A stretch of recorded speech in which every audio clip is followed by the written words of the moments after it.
இன்னொன்று ஹைலைட் என்னன்னா, இவங்க வீட்டில் ஒரு வாட்டி நாங்கள் ஸ்டே பண்ணுறோம். அப்போ தான் டேட்டூ போடுறேன். அன்றைக்கி நைட்டு டேட்டூ போட்டு அடுத்த நாள் அந்த வேஸ்லைன்லாம் போட்டு நம்ம வச்சுக்கணும் ஒரு 3 days அந்த மாதிரி. இப்போ போய்ட்டு உங்கள் அம்மாட்ட சொல்லியிருக்கா, டேட்டூ போட்டிருக்கான் அவன், என் பேரை போட்டிருக்கான் அப்படின்னு. நான் தூங்கிட்டு இருக்கேன். அப்போ ஒரு 2 நாள் வலிக்கும் இல்லையா அந்த இடம். இவங்க அம்மா வந்து இப்படி பண்ணுறாங்க, அது ஒரிஜினலான்னு செக் பண்ணுறதுக்கு. இப்படி அப்படின்றேன். என்ன இல்லைப்பா அது ஒரிஜினல், யாருங்க சொன்னா டூப்ளிகேட்டு வெளில சொல்லிட்டு இருந்தாப்பா லூஸு.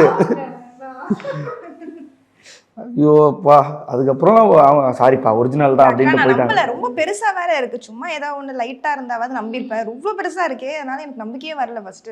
அவர் எவ்வளவு லவ் பண்ணா இதெல்லாம் அவங்க செய்வாங்க பாருங்க. இப்ப அவ கேக்குறா, டேட்டூ நான் போட போறேன் உன் பேரை அப்படின்றா. அப்படி சொல்லி நீங்க அவங்கள வந்து கன்வின்ஸ் பண்ணி இல்ல சீரியஸ் அவளே தான் கேட்டா, உன் நேம் வந்து டேட்டூ போடணும் அப்படின்னு சொல்லிட்டு. நைஸ் கப்பிள் கோல்ஸ் மாதிரி.